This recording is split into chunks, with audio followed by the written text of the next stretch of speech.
Uma vez eu estava participando de uma concelebração, tinha ali muitos sacerdotes, e o padre que estava celebrando a missa, ele começou a dizer bem assim: Jesus nunca mandou ninguém para o inferno, a igreja nunca mandou ninguém para o inferno. Eu fiquei assustado. Aí na minha cabeça já veio, a Lumen Gentium, que fala da questão de pessoas que vão para o inferno. Aí me veio o catecismo da igreja que fala que aqueles, quando ele fala lá dos novíssimos, os novíssimos está relacionado àquilo que é o fim nosso, ou seja, o julgamento que nós teremos que passar. Depois, Jesus que vai dar a sentença, se nós vamos para o céu ou para o inferno. Aqui eu não quero entrar no detalhe do purgatório, mas colocar só esses dois. E a condenação para quem não agiu bem nesse mundo, não andou conforme os mandamentos de Deus, irão para o inferno, e aqueles que foram fiéis irão para o céu. E ali na parte que fala do inferno diz que aqueles que caem em pecado mortal e morrem sem o devido arrependimento vão para o inferno. A igreja fala. Já na minha cabeça já veio Santo Agostinho que fala. Aí vem Nossa Senhora de Fátima, que mostrou o inferno para Lúcia. Santa Teresa d'Ávila, que teve uma experiência no inferno, e ali foi que aconteceu a verdadeira conversão dela, e aí ela mudou de vida. Dom Bosco, que teve os sonhos, aonde ele foi no céu, no purgatório e no inferno, ele ficou admirado que tinha as crianças, que ele cuidava, e ele viu muitas daquelas crianças no inferno. Aí eu me acalmei e disse: bem, esse padre não está falando a verdade. E podem acreditar numa coisa: quando você ouvir qualquer pessoa negando o inferno e dizendo esses tipos de coisa, que todo mundo vai se salvar, acredite que essa pessoa ela leva uma vida errada.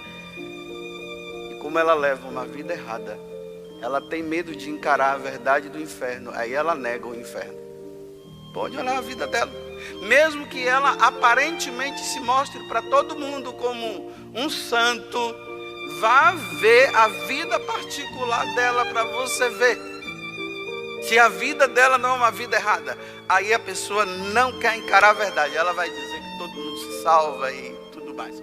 Então agora eu fiz essa introdução para nós entrarmos no Evangelho. Então veja, aqui está dizendo que ele estava a caminho para Jerusalém. Toda vez quando você vê no Evangelho de São Lucas que diz assim: e Jesus estava a caminho para Jerusalém, significa que ele está indo para morrer em Jerusalém. É a última semana dele, ele está indo para se entregar pela nossa salvação.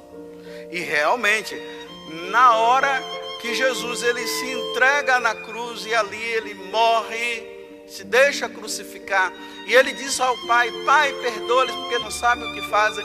Realmente naquele momento todos foram salvos. Só que agora a salvação vai depender da minha correspondência e da sua. Se eu levo uma vida errada, eu não me salvo. Se eu levo uma vida correta em Deus, eu me salvarei. É simples assim. Agora imagina, Jesus salva todo mundo e eu continuo na vida errada, como é que eu vou me salvar? A morte de Jesus foi em vão para mim, se eu levo uma vida pecaminosa, se eu levo uma vida errada. Então agora vamos à pergunta do jovem. Olha, ele foi ouvindo Jesus, Jesus falou do reino dos céus, Jesus estava falando da salvação, Jesus falou dos que se perdem, dos que vão para o inferno. Agora ele vem e faz essa pergunta que é essencial para a nossa vida também. Senhor, é verdade que são poucos os que se salvam? Olhem a pergunta que ele está dizendo. Nós precisamos ouvir o que Jesus fala, não ouvir o que eu quero ouvir. Porque se eu quero ouvir o que eu quero, o que Jesus está falando eu descarto e só quero ouvir o que eu quero. Senhor, são poucos os que se salvam? Aí Jesus diz assim: olha, fazei todo o esforço possível para entrar pela porta estreita, porque eu vos digo que muitos tentarão e não conseguirão. Olha, muitos tentarão. Não era bom que ele dissesse assim: poucos tentarão? Ele falou muitos. Então a resposta já está dita: poucos se salvam. Porque ele poderia dizer assim: olha, fazer todo esforço e tal, porque olha, eu vos digo que poucos vão tentar, mas não vão conseguir não. Ele disse: muitos. O céu está cheio, tá? Tem uma multidão no céu? Tem. Mas no inferno tem uma multidão maior. Agora eu vou começar a falar para vocês entenderem o que está por trás da resposta de Jesus. Então vamos dizer assim, olha, domingo é o dia do Senhor. É o dia em que os católicos reservam o dia para ir à missa, participar do sacrifício do Senhor. É um dia propício para se rezar mais, para se praticar o bem. Quem não perdoar, vai perdoar nesse dia, porque está trabalhando durante a semana, não dá tempo, vai perdoar no domingo. O domingo é reservado para o Senhor. Então vamos lá. Missa das 7 da manhã. Olhem o número de pessoas que estão no domingo na missa e vejam o número dos que estão fora. O número dos que estão na missa no domingo são maiores do que os que estão fora? O terceiro mandamento diz o seguinte, que nós devemos guardar os domingos e festas. Isso significa que, aqui abrindo parênteses, é a exceção daqueles que moram em lugares que não tem como padre ir, os que estão doentes. Existem algumas profissões que a igreja também é muito restrita quanto a isso. Por exemplo, bombeiro, policial, quem trabalha na área da saúde, os médicos, enfermeiros, que às vezes tem que estar no hospital no dia de domingo. Há uma restrição em relação a esses, porque está trabalhando pela vida, está ajudando, não tem cabimento uma pessoa está morrendo e o médico ir para a missa. Ele tem que cuidar do doente. Então fecha o parênteses. Então os outros agora, com as exceções que eu estou dizendo, e os outros estão aonde? Churrasco, praia, shopping. Vai dar uma olhada para você ver. A igreja vazia, com poucos, e por mais que a igreja esteja cheia, o número dos que estão fora, que não vão na missa, é muito grande. Então já estão pecando contra o terceiro mandamento. Quem não vai à missa, não se salva. Olha o número.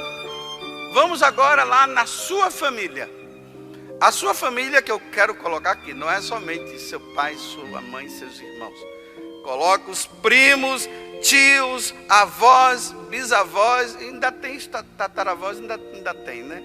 Junte todos esses e veja quem é fiel a Deus, quem reza, quem vai à missa, quem se confessa. Aí você vai ver se são poucos ou muitos.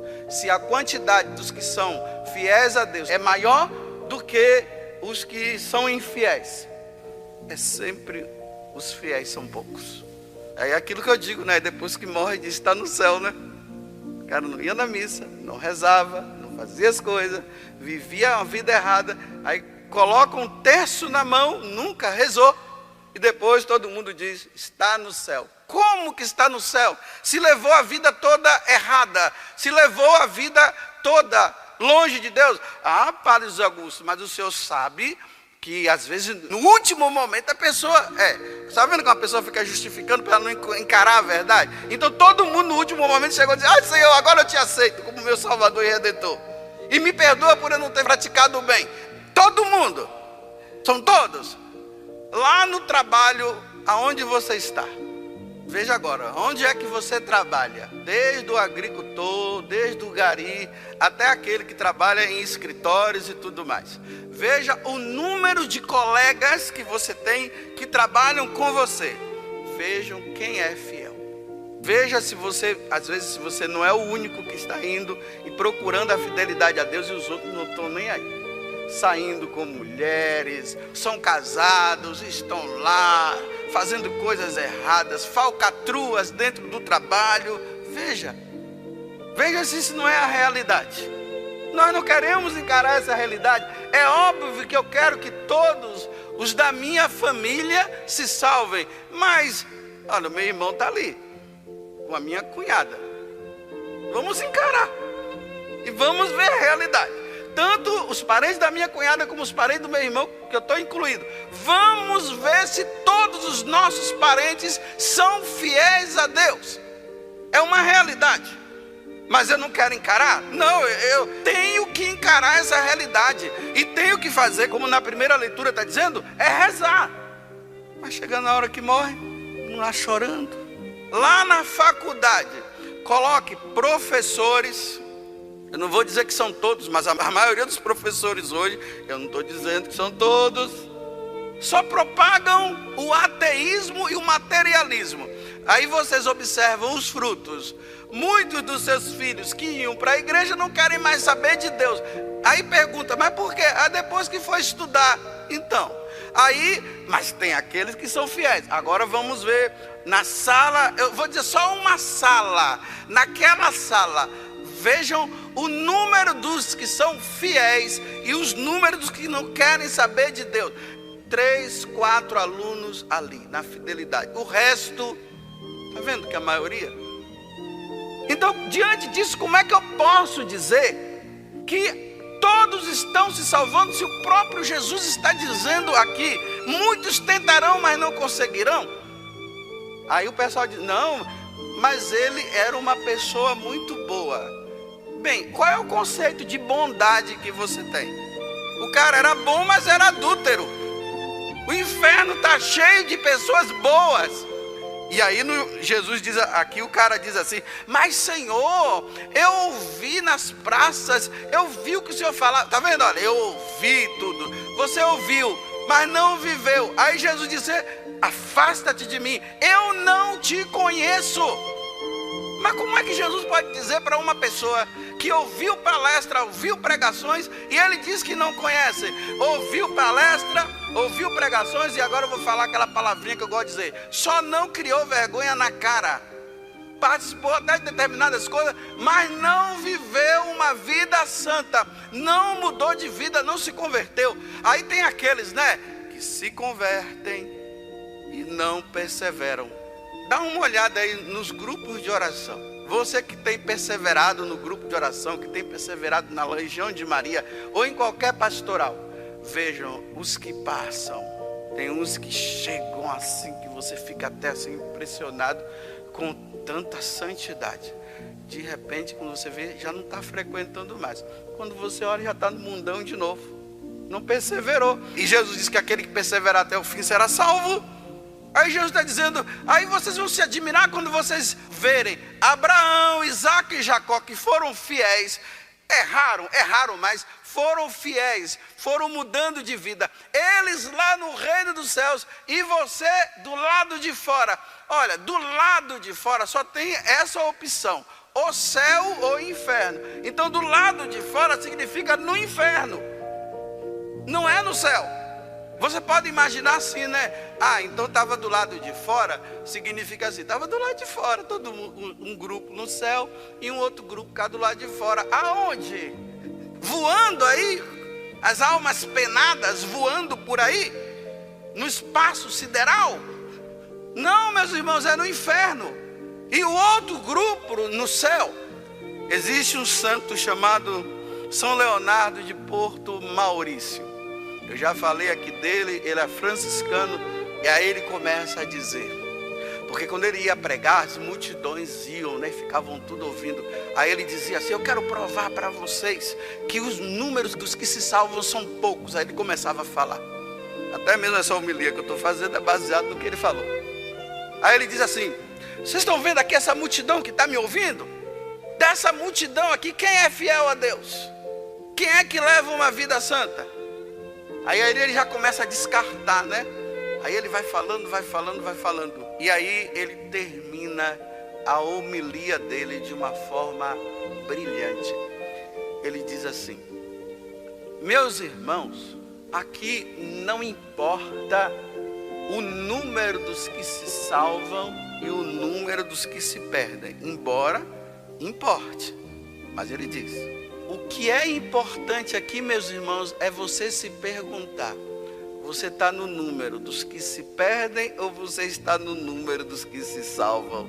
Essa é a pergunta final que eu deixo para você e para mim também.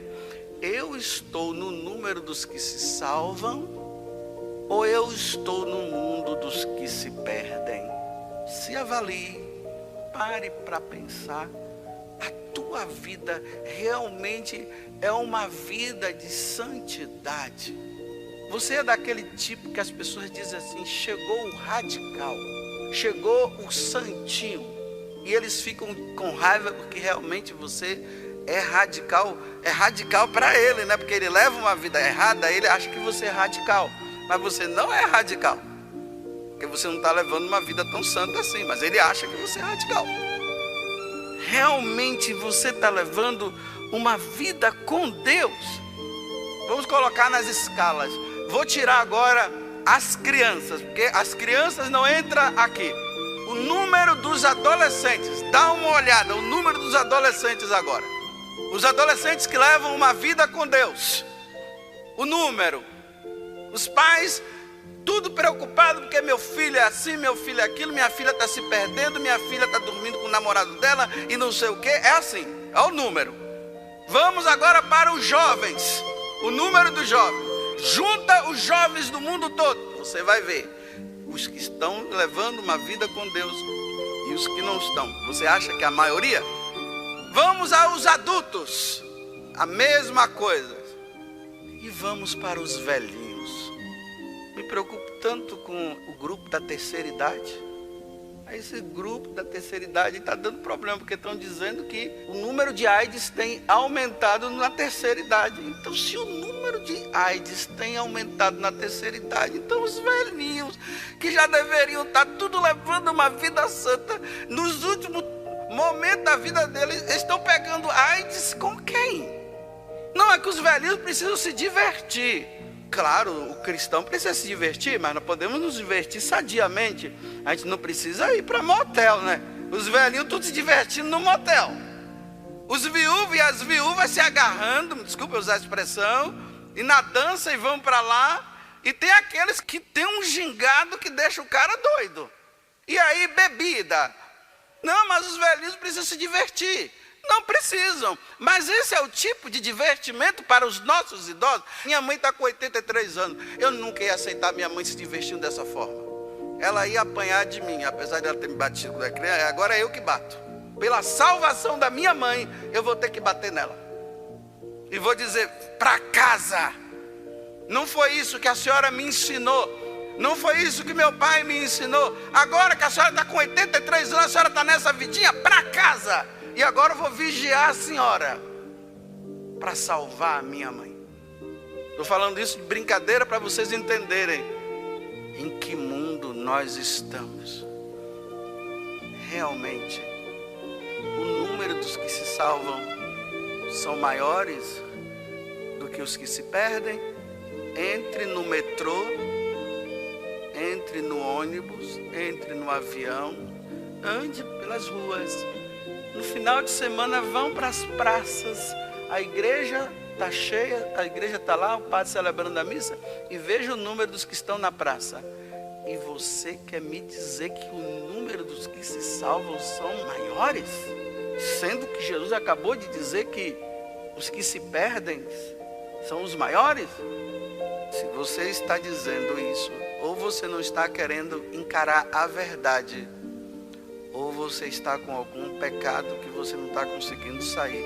É melhor dizer que o inferno não existe e que todos se salvam, não é melhor?